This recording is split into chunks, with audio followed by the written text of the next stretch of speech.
The Van Diemen's Land was the original name used by most Europeans for the island of Tasmania, now part of Australia. The name was changed from Van Diemen's Land to Tasmania in 1856. History. Exploration. The Dutch explorer Abel Tasman was the first European to land on the shores of Tasmania in 1642. Landing at Blackman's Bay and later having the Dutch flag flown at North Bay, Tasman named the island Anthonage van Diemen's Land, in honor of Anthony van Diemen, the Governor-General of the Dutch East Indies, who had sent Tasman on his voyage of discovery. Between 1772 and 1798 only the southeastern portion of the island was visited. Tasmania was not known to be an island until Matthew Flinders and George Bass circumnavigated it in the Norfolk in 1798–99. Around 1784–85, Henry Peyrou de la Coudrenier, an army officer serving in Spanish Louisiana, wrote a memoir on the advantages to be gained for the Spanish crown by the settlement of Van Diemen's Land. After receiving no response from the Spanish government, Peyrou proposed it to the French government, as Memoire sur les avantages qui resulteraient and une colonie puissante à la terre de Diemen. In January 1793, a French expedition under the command of Antoine Raymond Joseph de Bruni d'Entrecasteaux anchored in Recherche Bay, and a period of 5 weeks was spent in that area, carrying out explorations into both natural history and geography. In 1802 and 1803, the French expedition commanded by Nicolas Baudin explored d'Entrecasteaux Channel and Maria Island, and carried out charting of Bass Strait. Early colonization. In August 1803, New South Wales Governor Philip King sent Lieutenant John Bowen to establish a small military outpost on the eastern shore of the Derwent River in order to forestall any claims to the island arising from the activities of the French explorers. Major General Ralph Darling was appointed Governor of New South Wales in 1825, and in the same year he visited Hobart Town, and on the 3rd of December proclaimed the establishment of the independent colony, of which he actually became governor for 3 days. The demonym for Van Diemen's Land was Van Diemonian, though contemporaries used the spelling Vandemonian. In 1856 the colony was granted responsible self-government with its own representative parliament, and the name of the island and colony was officially changed to Tasmania on 1 January 1856. Penal colony. Main articles. Port Arthur, Tasmania. Convicts on the west coast of Tasmania. For the 1800s to the 1853 abolition of penal transportation, Van Diemen's Land was the primary penal colony in Australia. Following the suspension of transportation to New South Wales, all transported convicts were sent to Van Diemen's Land. In total, some 75,000 convicts were transported to Van Diemen's Land, or about 40% of all convicts sent to Australia. Male convicts served their sentences as assigned labour to free settlers or in gangs assigned to public works. Only the most difficult convicts were sent to the Tasman Peninsula prison known as Port Arthur. Female convicts were assigned as servants in free settler households or sent to a female factory. There were 5 female factories in Van Diemen's Land. Convicts completing the sentences or earning the ticket of leave often promptly left Van Diemen's Land. Many settled in the new free colony of Victoria, to the dismay of the free settlers in towns such as Melbourne. Tensions sometimes ran high between the settlers and the Vandemonians, as they were termed, particularly during the Victorian gold rush, when a flood of settlers from Van Diemen's Land rushed to the Victorian gold fields. Complaints from Victorians about recently released convicts from Van Diemen's Land reoffending in Victoria Victoria was one of the contributing reasons for the eventual abolition of transportation to Van Diemen's Land in 1853. Name: Anthony Trollope used the term Vandemonian. They are united in the declaration that the cessation of the coming of convicts has been the ruin. In 1856 Van Diemen's Land was renamed Tasmania. This removed the unsavory criminal connotations with the name Van Diemen's Land, while honoring Abel Tasman, the first European to find the island. The last penal settlement in Tasmania at Port Arthur closed in 1877.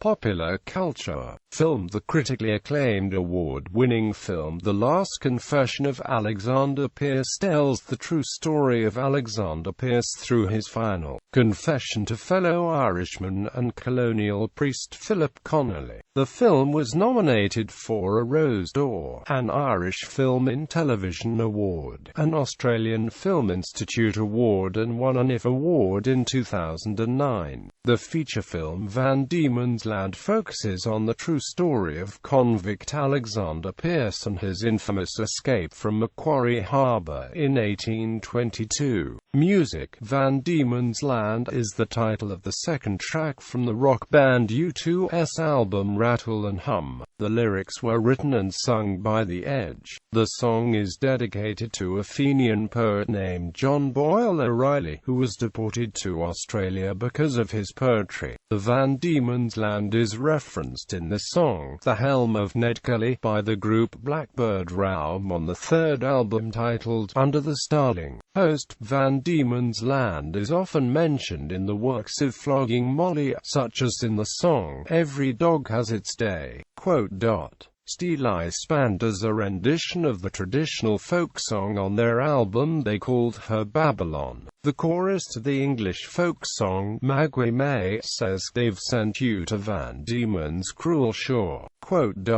Shirley Collins and the Albion Country Band record a version of Van Diemen's Land in No Roses. Carla Bruni sings the poem If You Were Coming in the Fall by Emily Dickinson on her album No Promises. The song includes a reference to Van Diemen's Land, subtracting Till My Fingers Dropped into Van Diemen's Land. The Van Diemen's Island is mentioned in the song Highland by the Elders on their album Pass It On Down. The Van Diemen's Land is mentioned in the traditional folk songs The Black Velvet Band, The Gallant Poachers, Van Diemen's Land, The Wild Colonial Boy, and Anderson's Coast, and the contemporary Irish folk song Back Home in Derry by Bobby Sands. The Van Diemen's Island is the title of a song by Steve Binetti. The chorus of Emigrants by Scott's traditional music group Canterac includes the line, Sent to the New Worlds of America, Australia, and Van Diemen's Land. The Van Diemen's Land is referred to extensively in Henry's Downfall by folk singer Jim Morey. The Van Diemen's Land is mentioned in the song 1788 by Australian band The Go Set. The Van Diemen's Land is a song by Barbara Dixon and is the first track on the album Parcel of Rogues.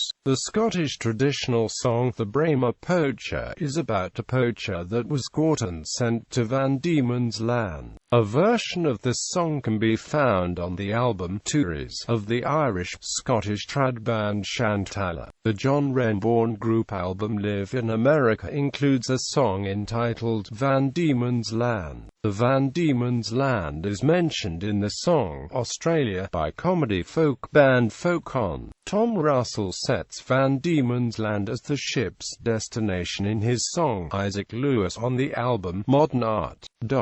Literature in Gulliver's Travels by Jonathan Swift. The country of Lilliput is described as being to the northwest of Van Diemen's Land. The Van Diemen's Land is the setting for Richard Flanagan's novel Wanting. The Van Diemen's Land is the setting of Gould's Book of Fish, a novel in 12 fish by Richard Flanagan, which tells the story of a man who is transported to the island, and runs afoul of the local authorities. Brendan Whiting's book Victims of Tyranny gives an account of the lives of the Irish rebels, the Fitzgerald convict brothers who were sent to help open up the north of Van Diemen's Land in 1805. Under the leadership of the explorer Colonel William Patterson. In Cormac McCarthy's novel Blood Meridian, one of the characters in the Glanton gang of scalpers in 1850s Mexico is a Van Diemenlander named Bathgat. Born in Wales, he later went to Australia to hunt aborigines, and eventually came to Mexico, where he used those skills on the Apaches. The Van Diemen's Land is mentioned in Edgar Allan Poe's book Narrative of Edward Pym. The main character stops at this island on his way to the South Pole. The Van Diemen's Land is mentioned in Umberto Eco's novel The Island of the Day Before, a story about a 17th-century Italian nobleman trapped at an island at the international dateline. The Van Diemen's Land is mentioned in Emily Dickinson's If You Were Coming in the Fall. For The Potato Factory by Bryce Courtney, subtracting till my fingers dropped into Van Diemen's Land. This is a quote from Emily Dickinson's poem, If You Were Coming in the Fall. Two of the main characters in Courtney's novel are transported Van Diemen's Land as convicts, and another travels there, where around half of the novel takes place. In the novel The Convicts by Ian Lawrence, young Tom Tin is sent to Van Diemen's Land on charges of murder. The Van Diemen's Land is mentioned in James DeMille's A Strange manuscript found in a copper cylinder. The manuscript spoken of in the title has been written by a British sailor who lost his way after conveying convicts to Van Diemen's Land. In the novel The Terror by Dan Simmons. In this novel about the ill-fated exploration by HMS Erebus and HMS Terror to discover the Northwest Passage, the ships left England in May 1846 and were never heard from again, although since then much has been discovered about the fate of the 129 officers and crew. References are made to Van Diemen's Land during the chapters devoted to Francis Crozier. The Van Diemen's Land is mentioned in Peter Carey's book, True History of the Kelly Gang, as a place the Kelly parents suffered on the way to the colony of Victoria. The Van Diemen's Land is the setting of the novel English Passengers by Matthew Neal, which tells the story of three eccentric Englishmen who in 1857 set sail for the island in search of the Garden of Eden. The story runs parallel with the narrative of a young Tasmanian who tells the struggle of the indigenous population and the desperate battle against the invading British colonists.